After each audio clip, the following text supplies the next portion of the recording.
Hello everyone, welcome back to practice mock. So guys, अगर आपको पता होगा तो आज एक एग्जाम था डी ट्रिपल एस बी का मेंस का, ठीक है, जिसका प्रीलिम्स का एग्जाम काफी पहले 2020 जून में हुआ था। उसका आज मेंस का एग्जाम होना था। तो आज इस लेक्चर में हम यही देखने वाले हैं कि क्या किस तरीके से पेपर का लेवल क्या था, ठीक है, किस तरीके के क्वेश्चन एग्जाम में पूछे गए थे, ये सारी बातें हम आज डिस्कस करने वाले हैं। तो मैं पेपर डिस्कस करने वाला सिविल का, ठीक है। तो देखो, अगर सिविल की मैं बात करूं, आज जो पेपर था, ठीक है, तो पेपर का अगर लेवल की बात किया जाए तो जितना अभी तक मेरे पास जितना मैसेज आया स्टूडेंट का, उस हिसाब से अभी तक यही आइडिया लगा कि पेपर का लेवल पहले से थोड़ा सा अच्छा था। ठीक, इसके पहले जो paper D triple S B का हुआ था, उससे पेपर इसलिए भी अच्छा था क्योंकि अगर आपको पता होगा तो डी ट्रिपल एस बी के एग्जाम में पहली बार जनरल इंजीनियरिंग वाला सेक्शन ऐड किया गया था, जिसमें क्वेश्चंस पूछे गए थे, काफी अच्छे क्वेश्चंस पूछे गए थे। इलेक्ट्रिकल से भी क्वेश्चन पूछे गए थे, कुछ क्वेश्चन मैकेनिकल से भी पूछे गए थे।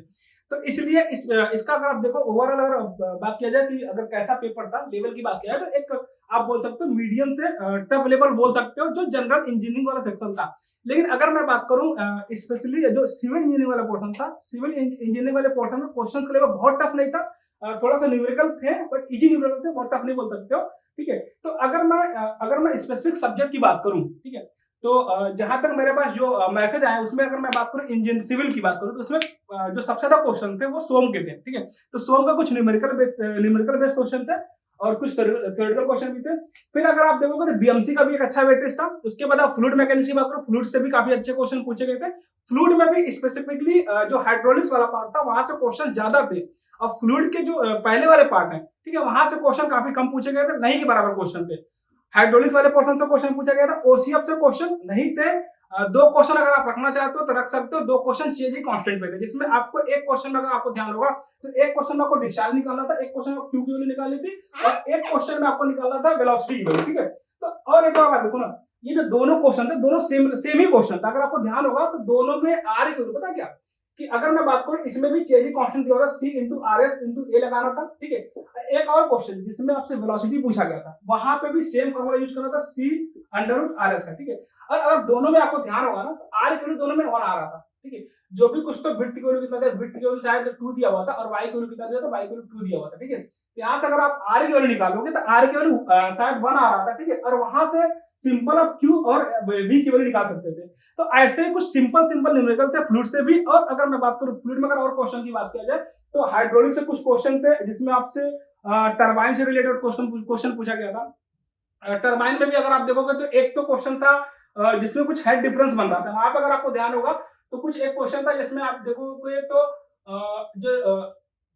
जो आपका वो था रिजर्वायर था, रिजर्वायर का जो हेड दिया हुआ था वो था शायद 550 के आसपास था, और वहां पे जो टरबाइन यूज हो रहा था, टरबाइन का जो हेड था वो 350 के आसपास था। ठीक है, एक कुछ क्वेश्चन ऐसे करके पूछा हुआ था, और शायद आपसे आपसे ये पूछा गया था कि कौन सा टरबाइन यहाँ पे इस केस में हम यूज करेंगे। तो शायद वहां पे कुछ हेड जो बन रहा था वो 200 के आसपास बन रहा था। ठीक है, और इस बेस पे आपको बताना था कि कौन सा टरबाइन वहां पे हम यूज करेंगे। तो वहां पे ऑप्शन शायद जो भी है उस हिसाब से देख पाओगे। तो आप वहां से देखोगे कि हेड के बेसिस पे आप किस तरीके से टरबाइन को क्लासीफाई कर रहे हो। ठीक है, तो ऐसे भी क्वेश्चन, एक क्वेश्चन और टरबाइन से था, टरबाइन से एक और क्वेश्चन था, वहां पे ये दिया हुआ था कि एनर्जी के बेसिस पे, किस पे, एनर्जी के बेसिस पे आपको क्या करना था, टरबाइन को क्लासिफाई करना था। तो ऐसे कुछ सिंपल क्वेश्चन फ्लूइड से पूछे गए थे। ठीक है, और अगर बात करूं सर सोम की, ठीक है, सोम में भी काफी सिंपल क्वेश्चन थे। कुछ तो क्वेश्चन अगर आप देखोगे सोम के उससे थे, क्या बोलते हैं, स्लोप और डिफ्लेक्शन से। ठीक है, स्लोप और डिफ्लेक्शन से कुछ सिंपल क्वेश्चन थे, जिसमें अगर आप देखो स्लोप में तो एक क्वेश्चन कुछ ऐसा कर, एक क्वेश्चन था सिंपली सपोर्टेड बीम का। ठीक है, सोम में अगर आप देखोगे एक क्वेश्चन था सिंपली सपोर्टेड बीम का, जिसमें क्या कर रहा था, जिसमें यहाँ पे आपसे कुछ तो लोड अप्लाई किया हुआ था, पी लोड लगा था। ठीक है, और आपसे क्या पूछा जा रहा था, यहाँ पे स्पैन एल की वैल्यू 3 मीटर था। ठीक है, स्पैन की वैल्यू कितना था, 3 मीटर था, और आपसे पूछा जा रहा था कि इसका स्लोप बता दो और इसका डेल्टा बता दो। ठीक है, तो वैसे अगर आप देखोगे ये क्वेश्चन अगर अपने आप में देखोगे, यहाँ पे पी की वैल्यू गिवन थी। ठीक है, यहाँ पे पी की वैल्यू कुछ गिवन थी, और थीटा और डेल्टा की वैल्यू आपको बताना था।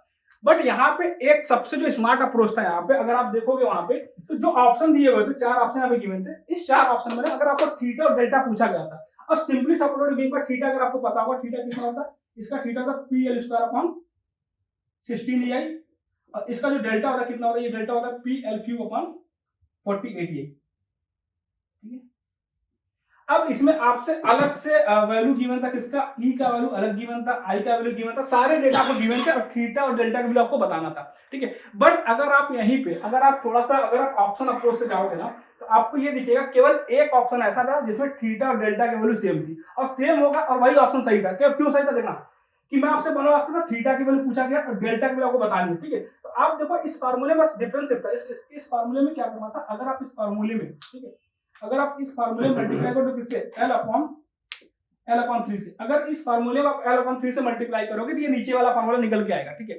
अब यही यहाँ पे दिमाग ये लगाना था, आप अगर इस क्वेश्चन को सॉल्व करने जाओगे विदाउट कैलसी इस क्वेश्चन को आप सॉल्व भी नहीं कर सकते हो। लेकिन तो ये क्वेश्चन एग्जाम में ऐसा नहीं दिया, आपको छोड़ने के लिए नहीं दिया गया है, ये क्वेश्चन बनाया गया उसी तरीके से फ्रेम किया गया। क्यों, क्योंकि यहाँ पे L की वैल्यू 3 रखा गया, और जैसे आप L की वैल्यू 3 रखोगे ये वैल्यू हो जाएगा 1, ठीक है, ये टोटल वैल्यू L/3 का हो जाएगा 1, वापिस से क्या हो जाएगा, थीटा और डेल्टा सेम हो जाएगा।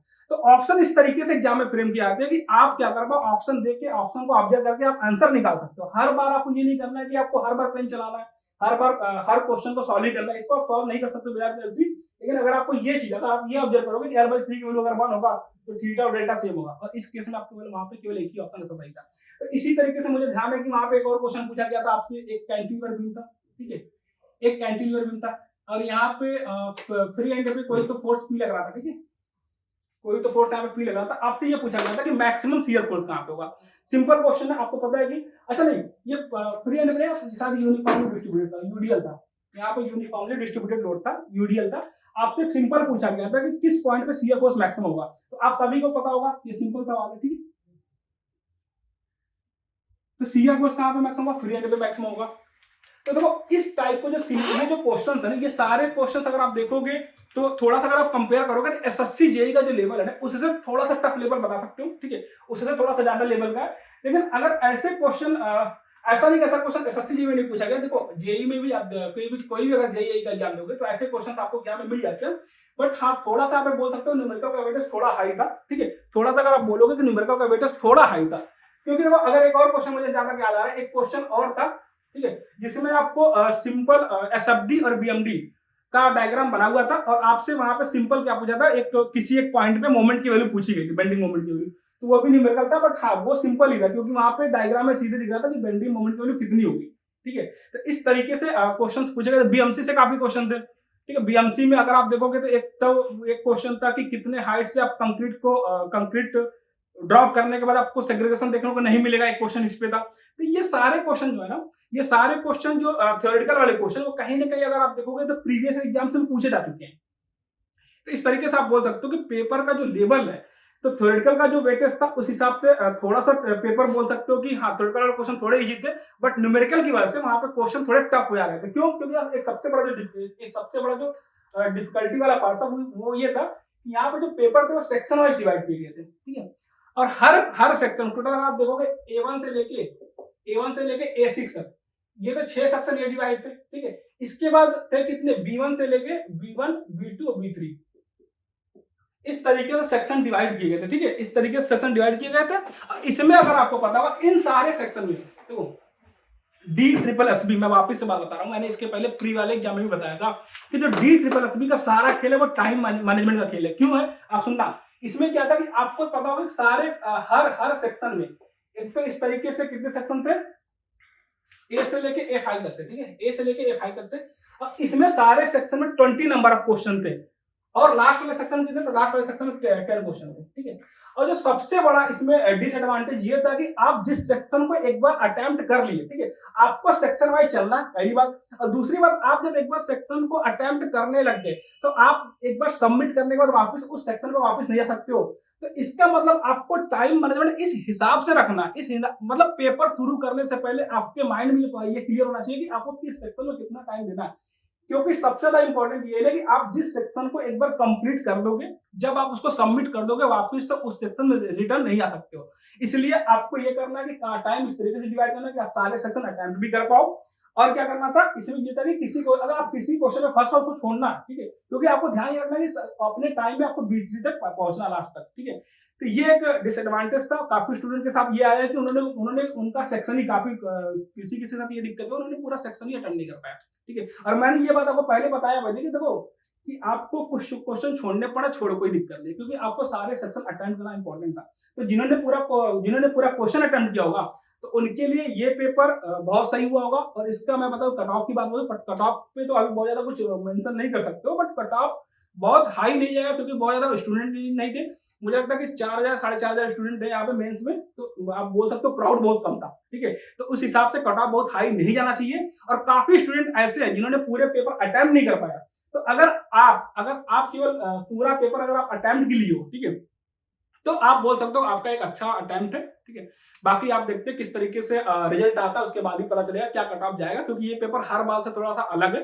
हर बार जनरल इंजीनियरिंग का सेक्शन नहीं था, इस बार है, तो आप कट ऑफ पे बहुत ज्यादा कुछ कमेंट नहीं कर सकते हो, ठीक है। बाकी अगर ऐसा कुछ और भी कुछ अपडेट आता है, मैं आपको बताता हूँ। और एक बार जब 2 से 3 दिन में पेपर इसका आ जाएगा, तो मैं ट्राई करूंगा कि एक बार पूरा एक्सप्लेनेशन आपको किया जाए, अच्छे से बताया जाए, क्योंकि अभी बहुत ज्यादा क्वेश्चन के पते, मतलब बहुत सारा क्वेश्चन पता नहीं है, तो हम उस तरीके से यहाँ पे सारे क्वेश्चन एक्सप्लेन नहीं कर सकते हैं। एक बार जब इसका पेपर आउट हो जाएगा, पेपर आ जाएगा, तो हम लोग फिर से इस पे एक अच्छा से वीडियो बना देंगे। Thank you.